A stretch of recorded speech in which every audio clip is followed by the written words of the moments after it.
Welcome to Pirate Money Radio with your host, Kevin Freeman, helping you unpack the economic headlines and providing real money solutions.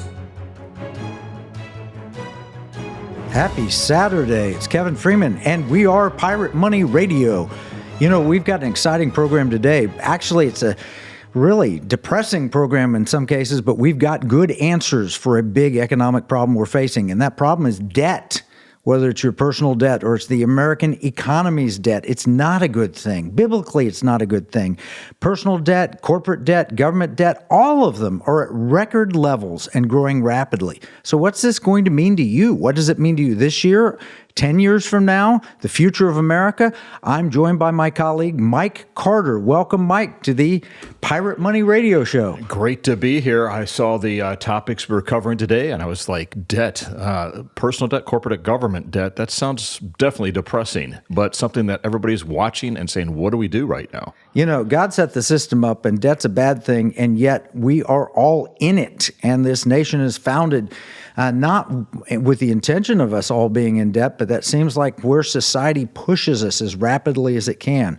So the first headline that I saw was from CNBC based on Bank of America research, and I just couldn't believe this one. Our debt at the federal level is increasing $1 trillion every 3 months. Wow. I can't even conceive $1 trillion every 3 months. I don't think people can either, because I look at that number going from 30. I saw something on the news just the other day, a top economist talking 32 trillion. He can't even keep up with it. Yeah, no, it's almost 35 trillion. Remember, Mike, when we were on the Economic War Room show, our show on Blaze Television, remember when I told you our debt at the time was $20 trillion, and I said, we'll blink our eyes and it'll be 30 trillion or higher. That wasn't that long ago. That was the start of COVID, like in the year 2020. Yeah, I remember even going back earlier than that when you started talking about the debt back in 2012, 2013, talking about what was going to be in 20. You've been accurate each time. I'm afraid to hear you speak about what that's going to be like next. Sadly, I've been understating it. I've been telling people how bad it was going to be, and it's gotten worse and worse and worse. If you pull up usdebtclock.org, you can see the counter, and it's just racing ahead. 34 trillion and change. We're past that. You round it up to 35 trillion now. And then you look at it, it's 102,000 plus, almost 103,000 per citizen. You know, it wasn't that long ago, last June, when I wrote the book Pirate Money. You can go and look at the debt clock chart in there, June 24th of last year, and it was $95,000 per citizen. So every citizen, every man, every woman, every child, every citizen of America has seen their share of the national debt increase by $7,000 in less than a year. And then you add, I got a couple of kids. You do too. You add college tuition costs on top of that. It gets a bit scary. It does get scary. And that's what we're facing. And unfortunately, we're facing a $15 trillion increase by the estimates of the White House if President Biden gets his way, gets reelected, and his budgets get put in place.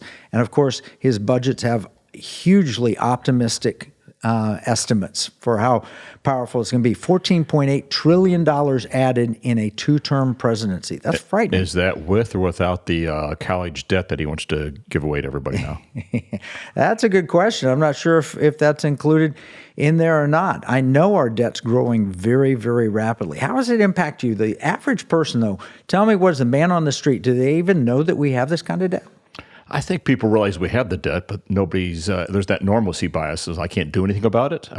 Don't know that the politicians are going to do anything about it. And what I hear is, Trump spends just as much.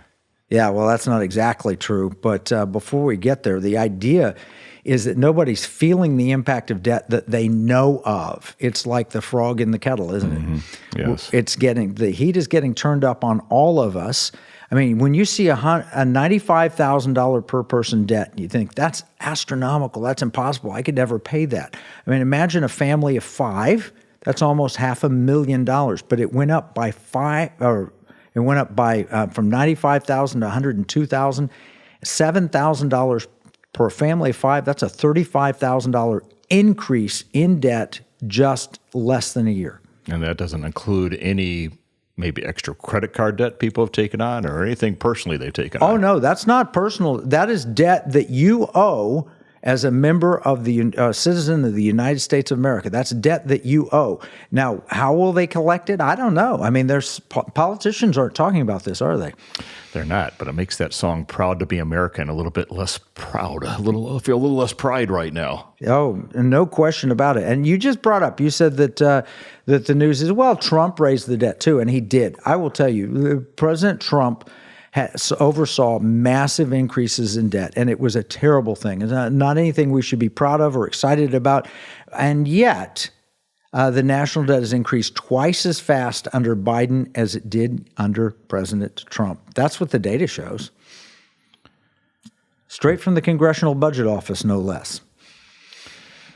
Well, it sounds like we need some real solutions here, real money solutions. Are we going to get to that a little bit later on today? Oh, of course.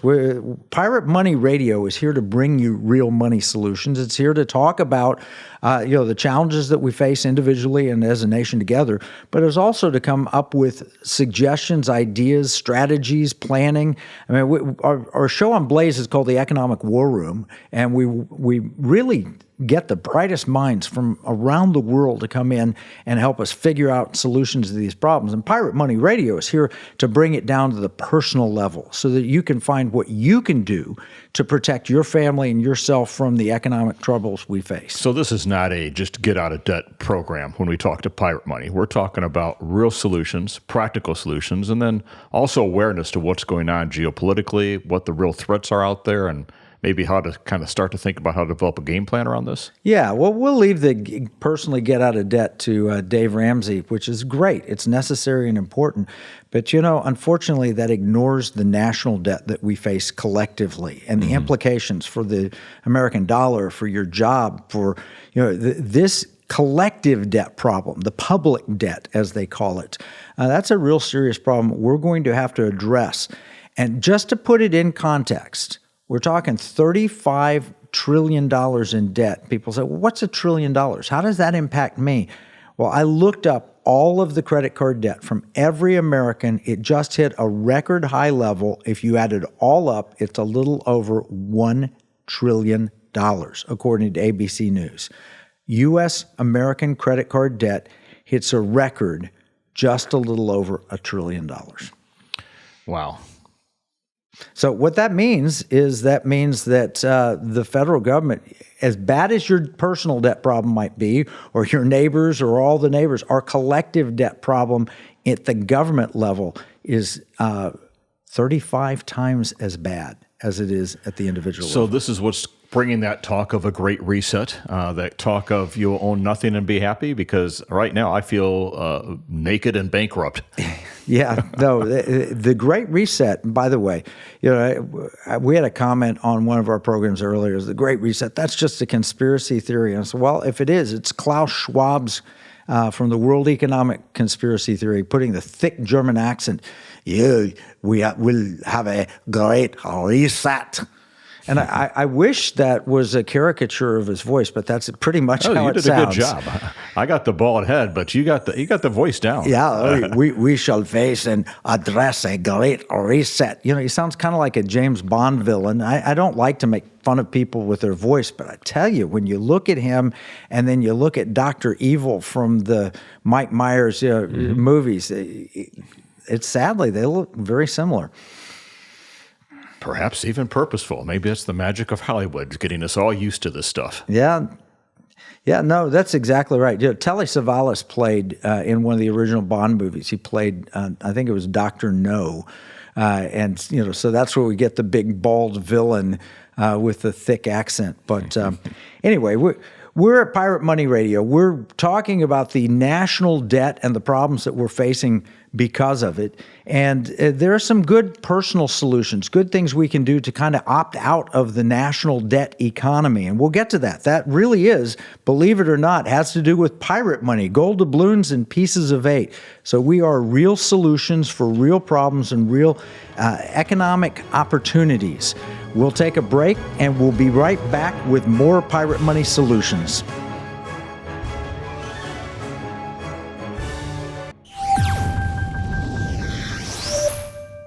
Here's a $10 bill. It's got the picture of Alexander Hamilton on the front of it. You know, it's kind of sad. When I was 10 years old, everything that I could buy for $1 now costs about $10. That's the cost of inflation.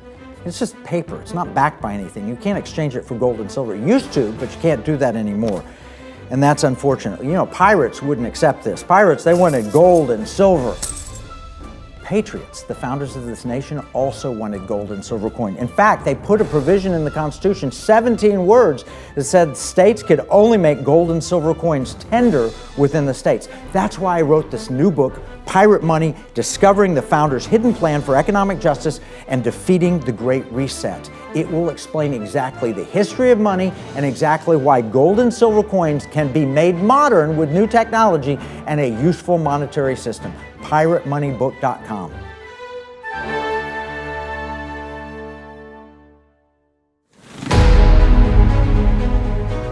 Welcome back to Pirate Money Radio with your host, Kevin Freeman.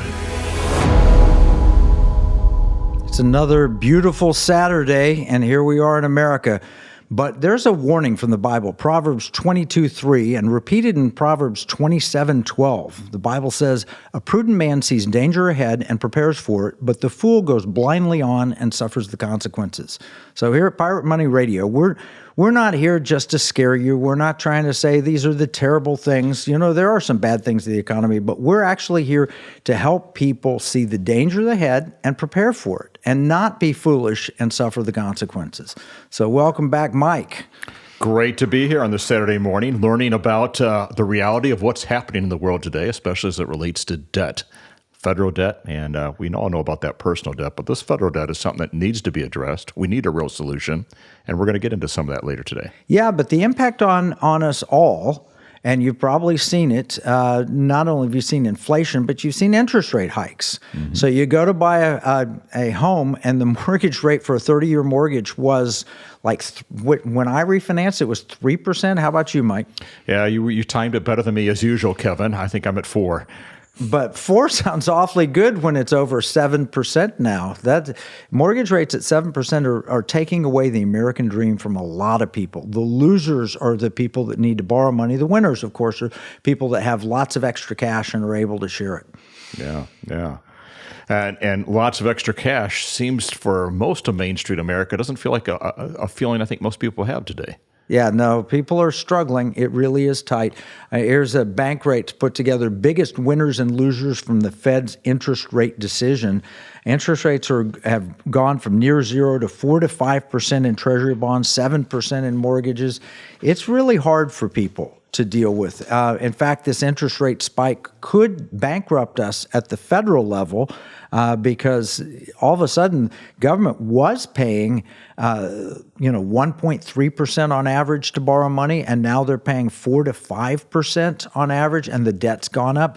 So we're going to be paying over $1 trillion in interest only on our debt very soon. But don't we have like really smart government and federal people to look ahead and say, hey, we need to be prepared, and we should be thinking long term, not short term? Well, that was a really good idea about 3 or 4 years ago. We were screaming loudly from the economic war room, hey, federal government, if you can borrow money at 1%, 1.5%, borrow as much as you can, but put it as long out due as possible. So go to 30, 50, or even 100-year government borrowings. They didn't do it. They borrowed as close to minimize their interest costs to make the 1 year look better. They borrowed at the lowest possible interest rate, which would be 3 months, 6 months, 9 months, a year. They could have been borrowing 30, 50, 100 years where that bill would not come due for quite some time. It's frightening. So that's the magic of big government? Yep, big government who's worried about what the next quarter looks like so they can get reelected rather than looking long term. That's the advantage of China, where they look 5 years to 100 years out. But here in America, unfortunately, we only look on what we're going to have to pay next month, and we ignore the impact. And I saw something where China's buying up all the gold right now. Yeah, no, China's looking longer term. Unfortunately, we're selling gold and they're buying gold as a general rule. That's not actually true. A lot of Americans are buying gold. The interest in gold is off the charts, but we'll get to that. Right now, let's talk about interest rates. Does that impact you when you borrow money at 7% instead of 3%? Well, it means you're going to have to buy a smaller house than you would have, right? Yeah. Your payments go up substantially just from interest alone. Imagine this. Mike, what do you think an average home costs in America? Yeah, it's around $400,000, I think, right now. All right, $400,000, and you're paying 7%. That's $28,000 a year on that $400,000 in interest. $28,000 is over $2,000 a month. What if you could have borrowed at 3% like I did? I like those numbers a lot better. I could have either bought more house or had more money. Exactly. So this is going to impact you. It's impact across the board, but it's not just interest rates. There's also inflation, right? Yes. We're all feeling the effect of inflation right now. So where do you feel it most? I feel it most, I think, when I go out to eat right now and I buy the hamburgers. But I saw Biden, someone in his administration the other day saying, the economy is doing really well except for the price of milk, eggs, and flour or something like that. I'm like, that's not really where I'm feeling it right now. Milk, eggs, flour. I'm seeing my utility bills go up. I'm seeing gas prices go up. I'm seeing everything that I'm spending on every day going up. Yep. No, the costs. And then you get stuck. Your house price looks like it's gone up. And then, of course, the tax man comes along and wants to charge you higher real estate taxes. So I was talking to someone the other day who had some nice property, and he said, I can't handle the taxes on it anymore. I just need to sell this. It didn't have a home on it. It's a lot. But he's like, I'm not paying these taxes. So, well, the good news, you can always go to the dollar store and get your stuff cheaper, right? Should I say $1.25 store? Because everything's minimum $1.25. If you're lucky, because what's the new price now? Some prices in dollar store I saw were how much? Dollar Tree is up to $7 for some items. The minimum is $1.25. So it should be the $1.25 store. At least it's not the $100 store yet. That's probably on its way to that. The funny thing is, though, where people say, $1, that was a good deal. But when we were kids, it was a 5 and dime store. Yeah. I remember. I've almost forgot about the 5 and dime stores till you bring that up. And Absolutely. you could get penny candy, but it's not penny anymore. It's 50 cents for that little tiny piece of chocolate that you'd get at the convenience store. Yeah, you know what's kind of interesting, though, when you look at this, Biden was complaining about how the packages are getting smaller out there. There's a reason that's happening. I used to be in the consumer products business, and we would look at what the average person could afford to pay for products and knew that they only had so much to pay for certain types of food items out there. The issue is not Biden going after the companies saying, hey, you shrunk this product down. The issue is managing the budget, the fiscal responsibility, managing inflation, because food manufacturers have to keep a certain amount of margin to operate the plants and the production and everything else out there. They're looking at what people can afford. So they say, we can't afford to raise prices anymore. People can't afford to pay that. Their only option is to take that and say, let's put a little bit less in there. Shrinkflation is what that's keep called. the pricing down as much as we can on this thing. So that's the reality of what's happening. And when I hear Biden getting on the food manufacturers, whatever, about this thing, it's just one more thing where I don't think he understands how the process works. Well, we talk about this a lot on the Economic War Room show, and if you want to learn more, you can learn more at economicwarroom.com. We talk about what's known as the Cantillon effect. There was a French economist in the 1750 timeframe named Cantillon, and he warned people that government that prints a lot of money will create inflation, and the people closest to the money creation will be able to protect themselves and maybe even benefit positively from it. But the further you get out into the countryside and away from the big city where the money's been created, the harder it gets. And so that's why the people in New York and Washington may be able to prosper and protect themselves on Wall Street with complex financial instruments and inflation hedges and all these things. But if you get out into Topeka in Kansas, it's a little harder to protect yourself from that coming inflation. Now, he warned, he said, if you don't stop this, it will lead to social unrest. And of course, 30 years later, they had the French Revolution, and Marie Antoinette is famous for having said, the peasants have no bread. And she said, well, let them eat cake. Yeah, right? That didn't end well. No, it didn't. But not long ago, we heard the CEO of Kellogg's, hey, people can't afford to eat meat at night for dinner. And he said, well, that's okay. We have very affordable cereal.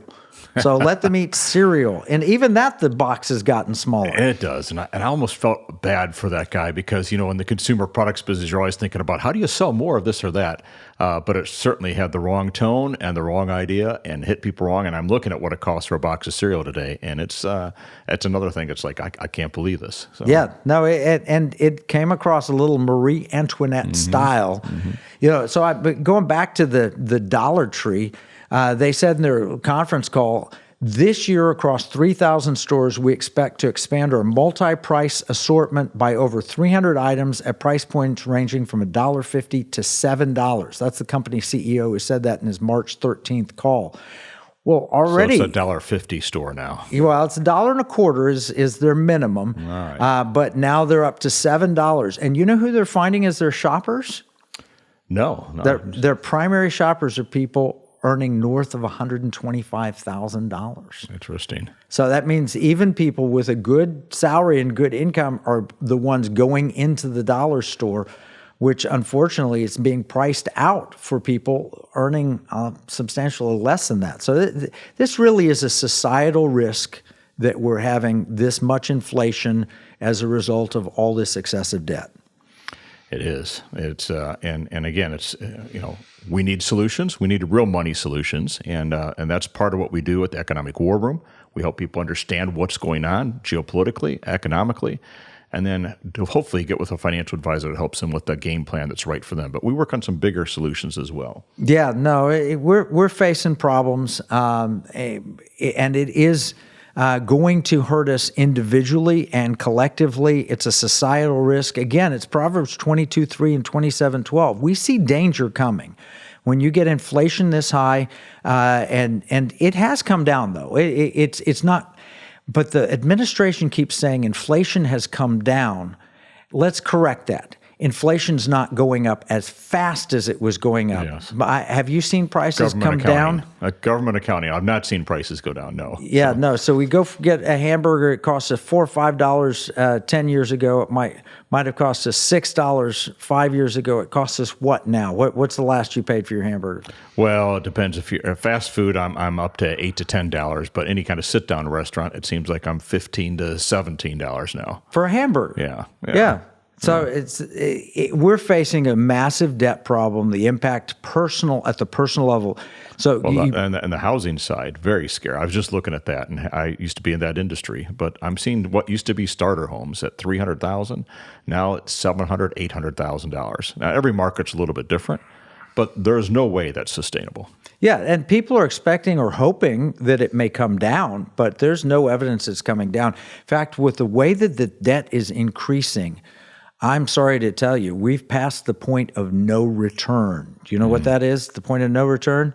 It sounds like there's no way out. Yeah, well, the point of no return is when, this is Daily Signal, a Daily Torch published, it said that if you eliminated every single federal department agency and fired every federal employee, including the military, you still would not be able to balance the budget. Now, that's a scary thought, isn't it? Yeah, I don't know if I want to be in America without military or some of those basic things in place. And yet, we have to borrow money to maintain them because we have so much mandatory spending. And that's, mandatory spending is the things, the promises that the previous Congresses made so that they would help, will provide for Medicare, Social Security, and so forth. Well, that mandatory spending is now greater than our tax returns. Wow. So what we're going to do is we're going to dive deeper into the government debt and how we can protect ourselves as individuals and for the future right after this break. I'm Kevin Sorbo. When you spend money, you consider who you're buying from and the causes they support.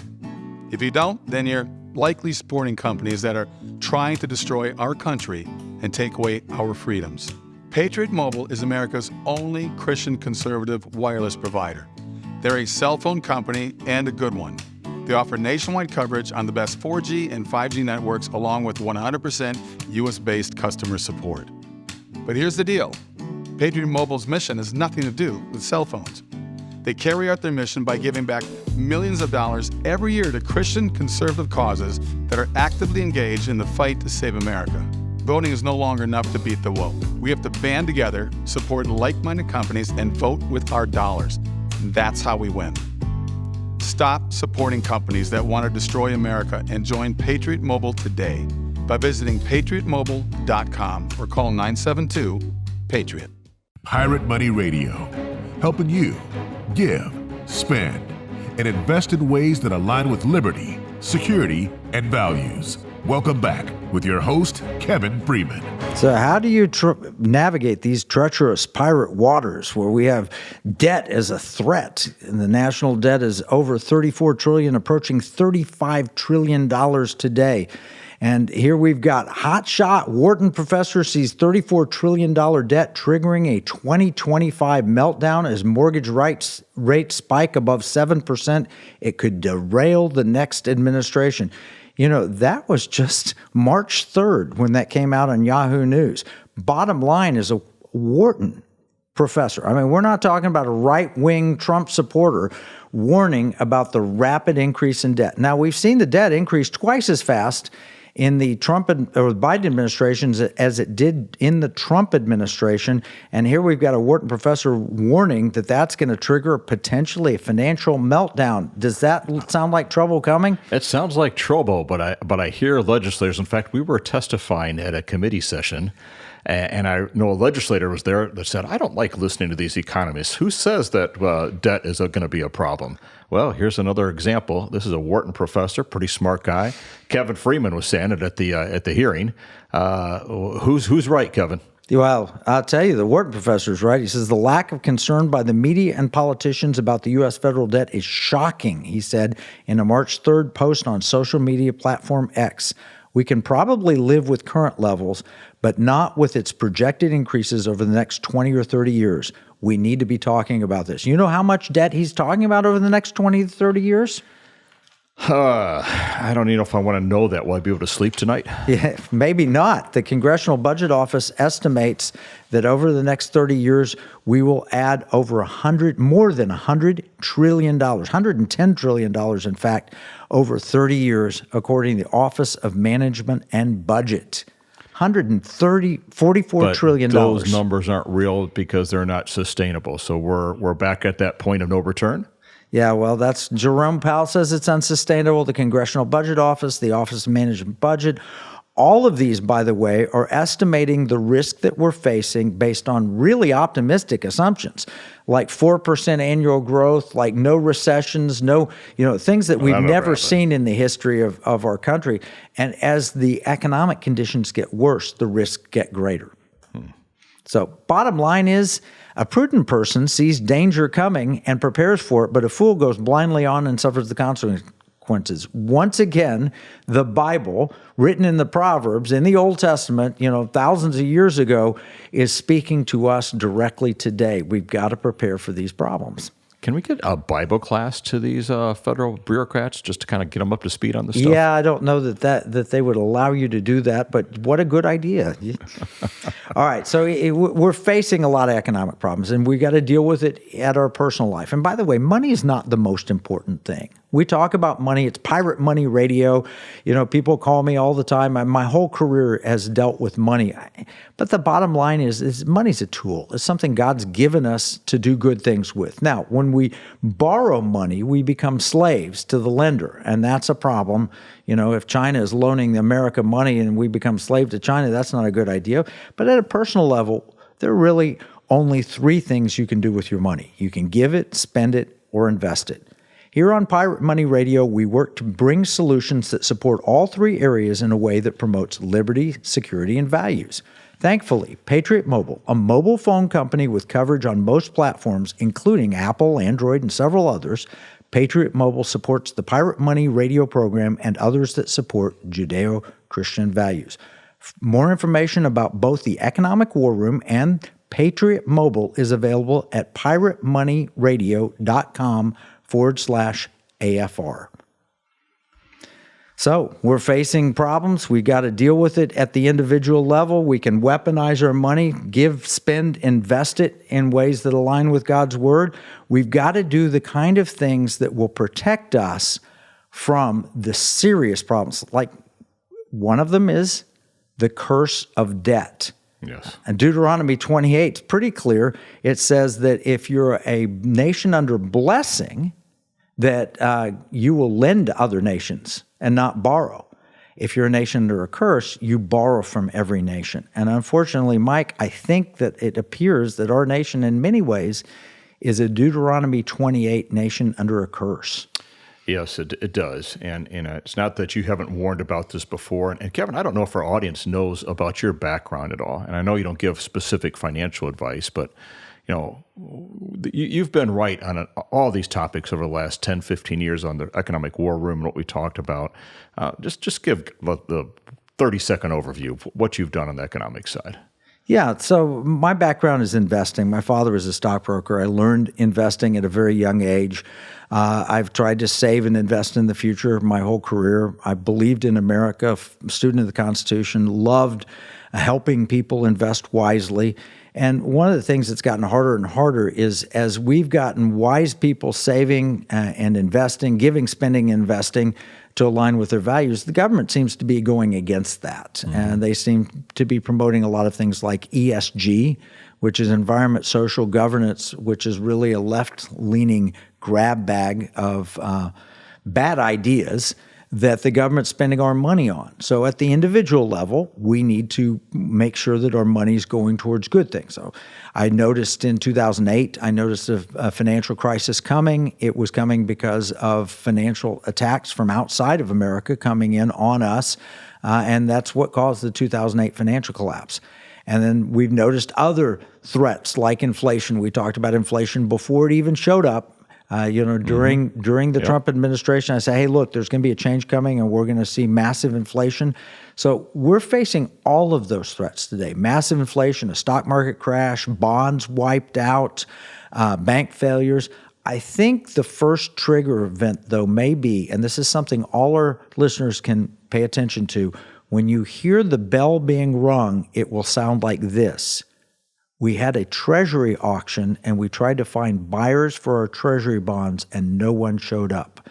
It was the first worst failed bond auction in decades. When you hear that. And then what happens? Well, that's a trigger that the federal government's not able to borrow money, which means we're going to have a debt crisis. And it could be any of those things. It could be a stock market crash, bonds wiped out, bank failures, massive inflation.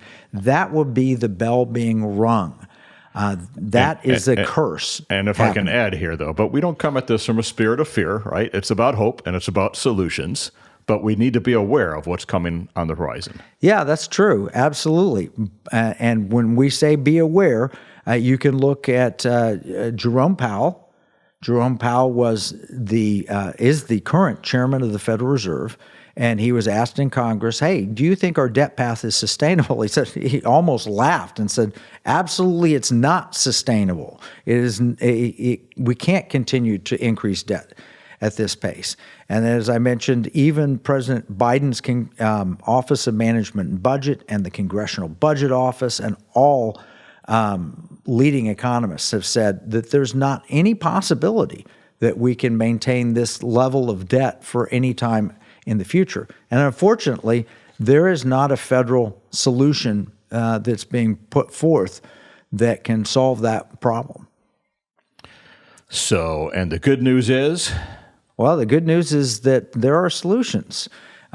We can look at alternatives such as pirate money, which we'll get into in a bit. But before we go there, we need to understand that other nations see us as vulnerable. You've heard of the BRICS countries. Yes. And it's growing, by the way, from what I hear, right? And they have one goal, to de-dollarize America. Yeah, so this began with Vladimir Putin. This did not begin at Goldman Sachs, as much as they would like to try and claim that they created this whole new investing idea. I mean, some people have heard of FANG stocks, which was Facebook, Apple, and Netflix and Google, all that. This is not an investment idea. The BRICS nations are Brazil, Russia, India, China, and South Africa. And then they added Saudi Arabia, and then they've added a whole host of...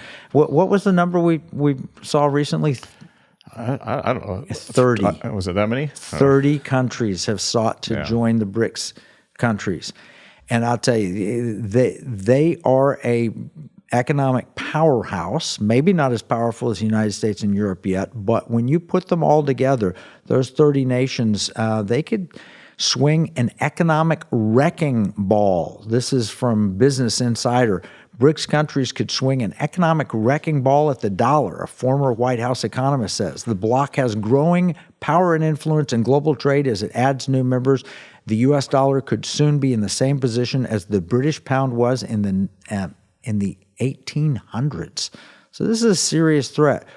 When the dollar goes down, it's going to have personal implications. It's going to hurt your family. It's going to hurt our communities. It's going to hurt our nation as a whole. And the BRICS nations have chosen together to work together to take the dollar down, according to former White House economist Joe Sullivan.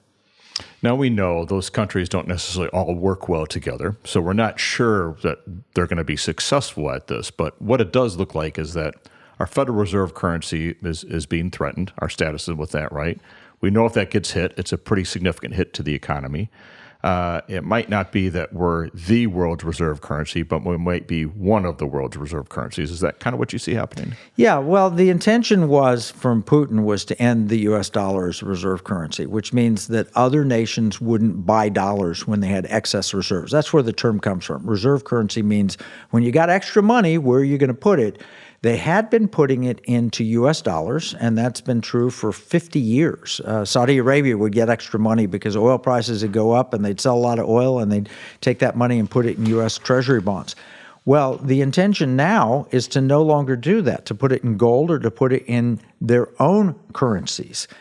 So that's why it's a concern. Now, I agree, Brazil, Russia, India, China, and South Africa don't agree on a whole lot of things, but Putin has gone to them very strategically and said, you know, Germany and Japan were enemies of America in the 1940s, and now they're allies. Mm-hmm. And Russia and China were allies of America in the 1940s, and now they're enemies. Things change. So India, are you sure you want to put all your money into dollars?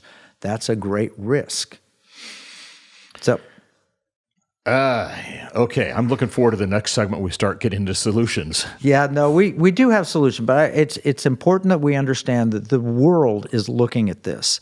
The world, that's why other nations are building up their gold reserves rapidly. And Americans are beginning to notice and pay attention too. That's why we've seen people running to Costco.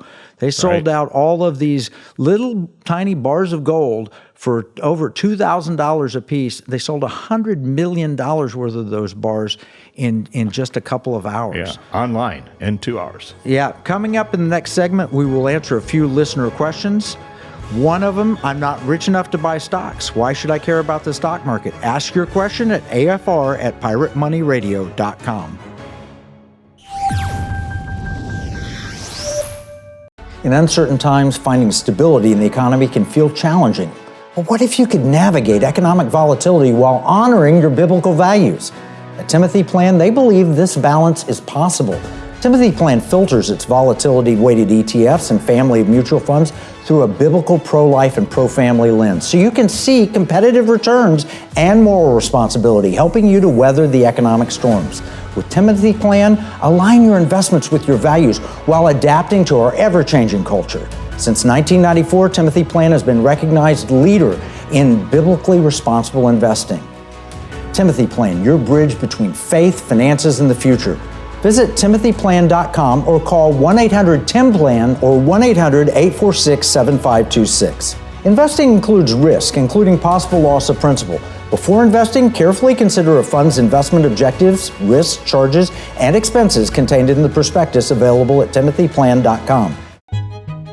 Pirate Money Radio, helping you give, spend, and invest in ways that align with liberty, security, and values. Welcome back with your host, Kevin Freeman. This is Pirate Money Radio, where we're going beyond just the headlines. What do we see? The threat to the economy. People are scared. They don't know what to do. They don't know how this impacts them. And so we're trying to bring it down in a way that everyday Americans can understand what the headlines mean and how they can respond. Just based on Proverbs 22:3 and 27:12, we see danger coming. So how do we prepare for it? Yeah, well, a couple questions from our audience, Kevin. One is, I'm not rich enough to buy stocks, so why should I care about the stock market? That's from Ben P. in Dallas, Texas here. Yeah, well, that's a fair question. What most people don't realize is they probably own shares of stock regardless in one form or another. If you work at a company and that company has a 401k profit-sharing pension plan, you probably own some stocks through that. If not, the company itself depends on the capital markets being able to raise money in the markets and sell stock. Bottom line is our economy is built on that. Ever since Wall Street was formed under a buttonwood tree in New York, right about the time of the Constitution, Declaration of Independence, right in that time, people have been buying and selling stocks, and America's built on that free market capability. So if you work for a private company, somebody owns shares of stock in that company. That's just the way it works here in America. And we as Americans are dependent. So if you remember the financial crisis in 2008, what caused that? That was a collapse in Lehman Brothers stock and caused banks to fail. And then all of a sudden it's created a cascading effect. So Ben, even if you don't own shares of stock, you are benefiting from the free market capitalism of America. And if the stock market collapses, you're going to be harmed by it. You know, Kevin, you've talked about how to be prepared for multiple scenarios in your book Game Plan. It was written back in 2014. Yeah, it's 10 years. Still right very now. relevant today. And there's two scenarios that this economy could go into. It looks like you got the deflationary side and you got the inflationary side. For the first time, I saw an article the other day talking about deflation. What's your read on this, or what do the different scenarios look like in that case? Well, the worst of all is stagflation, where you have economic depression-like conditions and massive inflation at the same time. One side of that would be pure inflation, where Zimbabwe, I think they were printing $100 Zimbabwe notes in 1995 that were worth about 20 US. They had so much inflation that 13 years later, they were producing $100 trillion notes that weren't worth a penny. You gave me one of those. I was excited for just a second. They've got collectible value now. You look it up, you might get $100 for one of those because they're back rare to now. Enthusiastic. Yeah. But bottom line, that would be an inflation. That's what Weimar Germany suffered. That's what we're feeling inflation now. The other side of it's depression, which also in the 1930s coincided with deflation. Prices went down, but your income went down faster than prices. Inflation's where prices go up, and they go up faster than your earnings. And deflation or depression is where prices go down, but your earnings go down faster. Yeah, and this article was referring to deflation would be bad, obviously, so that's why inflation is good. So I guess the glass is always half full, right? Yeah, well, you know what we could solve and provide price stability? This is not coming from me either. I was shocked to see this out of the Philadelphia Federal Reserve.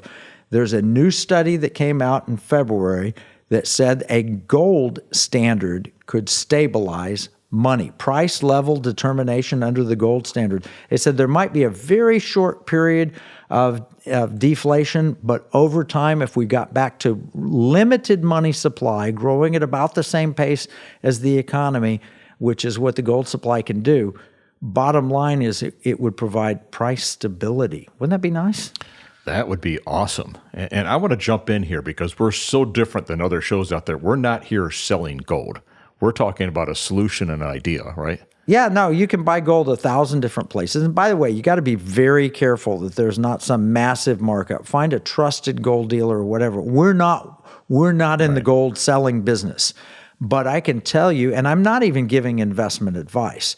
What we are doing, however, is we're commenting on the Federal Reserve paper that came out and the fact that central banks around the world are buying gold at record levels. What do they know that we Americans don't? Yeah. When I see that, China's the biggest buyer, and then followed by Russia, and then India after that, those three countries are buying. in a very, very aggressive way. It makes me think they know something that maybe some of us don't. Yeah, not just the Chinese, Russians, and so forth. The National Bank of Poland bought 130 tons of gold last year. Wow. 12% of its international reserves. Now, again, we talk about the dollar being the reserve currency of the world, and it's held that status really since the end of World War II. But now other nations are saying, I'm not necessarily going to hold as many dollars because I'm worried about this big national debt we've been talking about all program. I'm going to start holding a little more gold. And that's what the public's saying also. That's what happened. At Costco, and in just a few hours, they bought $100 million. I've got some of these little gold, 1 ounce gold bars, $2,200 plus. Gold's at a record high price level right now. And that's good to have some of that on hand, I guess, for that rainy day. But what do I do with that little $2,200 bar? You know, I lose business cards all the time. I'm a little worried that my little bar, where did I put that thing? I can't imagine somebody walking into a Baskin Robbins and buying an ice cream cone with a little tiny bar of gold and trying to just shave off just a little bit of gold flecks to pay for my, $8 scoop ice cream now, whatever it's up to. Well, that kind of leads us to pirate money, the transactional part of it. Do you want to talk a few minutes about that? Well, Mike, you've been leading the charge for the Economic War Room on going state by state. I wrote the book, Pirate Money, and we had, a couple of dozen legislators from around the country came to Liberty Hawk Ranch and sat down and said, hey, is it really true that under the Constitution we can offer a state-based transactional form of gold and silver that would meet the constitutional provisions of money? And the answer is yes. And how does that work, Mike?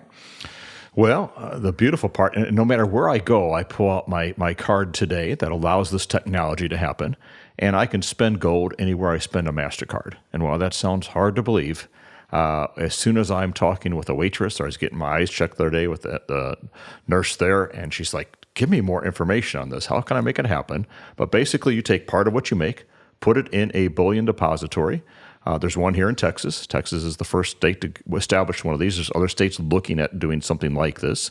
And then attaching a debit card. And with that debit card, I can spend it anywhere I spend MasterCard, and it will check within 200 milliseconds to make sure I've got the gold in the vault, convert that to dollars, and pay that retailer. Now, you can do that on a commercial basis, and there's several that offer that. I don't know which ones have U.S. based. The one you and I share that we've used most often is Glint, but there are others developing that technology, or they have it at various stages, various levels, and we are not trying to sell you on any specific goal, but we are strongly urging states to look at Article 1, Section 10 of the U.S. Constitution, which says that a state may make nothing other than gold and silver coin tender within that state for payment of debts. Now, think about this. When that was written, a gold coin was known as a gold doubloon. A silver coin was known as a Spanish milled dollar, also known as a piece of 8. And whenever I hear the term gold doubloons and Spanish milled dollars or pieces of 8, I think of pirates. Pirate money, yes.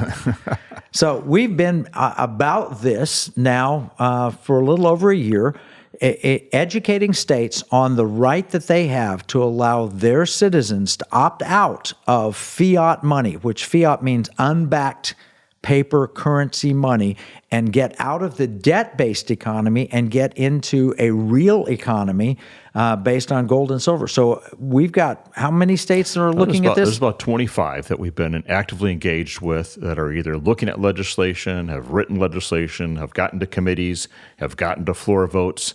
I think we got a shot at one or two of those passing this year, more next year as we're seeding these ideas. So you hope you're living in one of those 25 states. If you want to find out which states, because that'll be the question we get most asked. We got one from a listener in Tennessee, I think, that asked. But yeah, I saw that. Lori B., if I live in Tennessee, how can I access the Texas Depository? Well, the good news is Texas Depository is available for citizens of any state. But the bad news is it is not transactional yet. Yes. But we're pushing for that. And you can learn more at transactionalgold.com. You can actually click there and see what state you're in and if they've begun legislation, whether it's Mississippi or Kansas or or New Hampshire or West Virginia or Texas or Alabama or Alaska or Arkansas. There's like 25 states that are looking very intently at the idea of giving their citizens an opt-out of a debt-based economy. So we said we'd have solutions. How do you protect yourself? Well, you can learn all about this at piratemoneybook.com, where you can get a copy of the book Pirate Money if you want to learn more.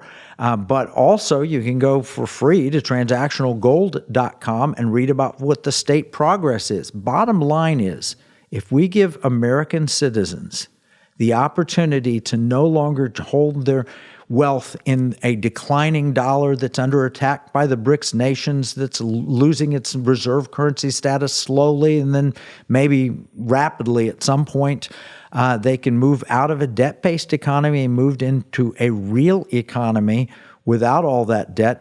That is an option. And we're not suggesting that we're replacing the Federal Reserve. We're suggesting that people should have an option with their money.